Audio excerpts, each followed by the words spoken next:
Les rides sont un des signes du temps qui passe et elles constituent donc une préoccupation croissante avec l'âge. La grande majorité des femmes se rend compte que l'effet des cosmétiques est limité et que par conséquent il faut faire appel à des techniques qui donnent des résultats un peu plus avérés tout en restant naturels. Alors il y a plusieurs types de rides. Il y a les rides dites d'expression qui trouvent à leur origine les muscles de la mimique. Il y a les rides qui sont dues au soleil et au tabac, c'est ce qu'on appelle les rides d'héliodermie et les rides diffumeuses. Et il y a ensuite des rides qui apparaissent lorsque les capacités mécaniques de la peau sont altérées. Suite à cette altération et à cette perte d'élasticité, des volumes vont se créer, des rides, puis des plis, puis des sillons vont se développer. Sur cette photo, on voit ici l'ensemble des rides qui apparaissent lors de la contraction des muscles du visage dans la région autour des yeux, autour du nez et autour de la bouche. Si ces muscles ne sont pas fragilisés, avec le temps, inévitablement, partout où nous voyons ici des rides d'expression se dessiner, nous aurons à terme des cassures de la peau plus ou moins importantes, et ce de manière définitive. Alors pour les traiter, l'idéal, c'est de les injecter 3 à 4 fois par an pendant 2 ans, de manière à obtenir une fonte musculaire bien spécifique, car au terme de cette fonte, le muscle ne pourra pas se rééduquer. Et donc le patient aura eu des injections à titre préventif, mais on le verra également à titre curatif, sur un laps de temps limité et avec un résultat quasi définitif.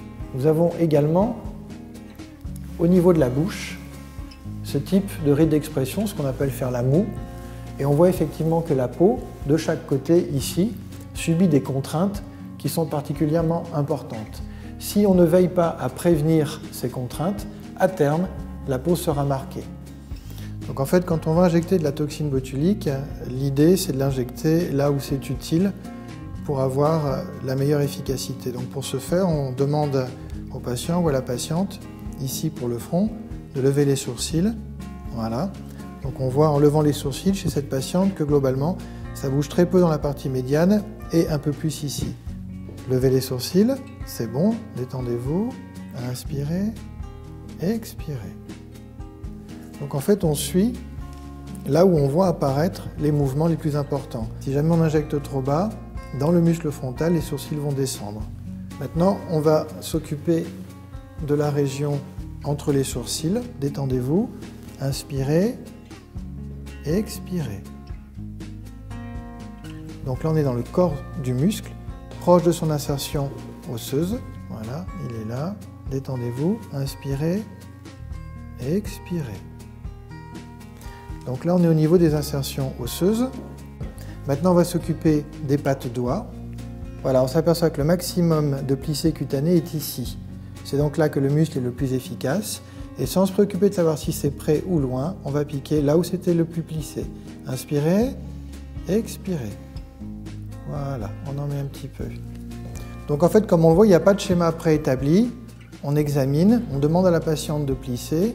Là où il y a le plus de peau, c'est là où le muscle est le plus efficace. Alors les petites traces que l'on voit autour, c'est essentiellement donc du sérum injectable avec un peu de toxine.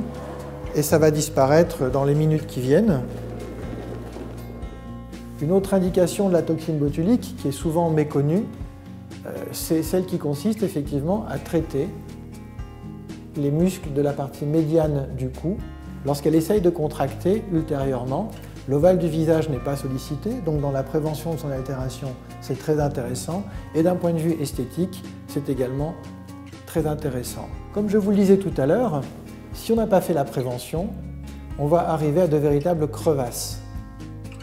Et même si le muscle est traité par de la toxine et qu'il ne peut plus bouger, il n'empêche que la peau est marquée. Et là, ça devient une excellente indication pour l'acide hyaluronique qui va combler cette crevasse. Une indication plus connue de l'acide hyaluronique, c'est effectivement le sillon nasogénien. L'objectif, c'est de donner un peu plus de densité à la peau, à l'intérieur du sillon, de manière à ce que, au repos et lors de la mimique, au lieu de se plier complètement, la peau s'arrondit et donc le sillon est moins marqué. Donc chez cette patiente, la demande est dans cette région, ici, c'est la partie basse du sillon nasogénien. Donc on utilise un acide hyaluronique ici qui est de faible viscosité.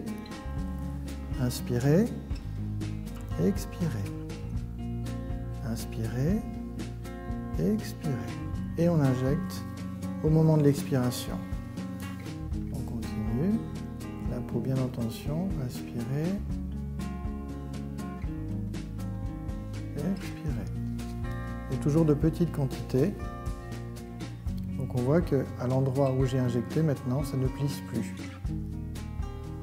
Le produit va prendre sa place et globalement, à terme, la ride sera nettement moins visible.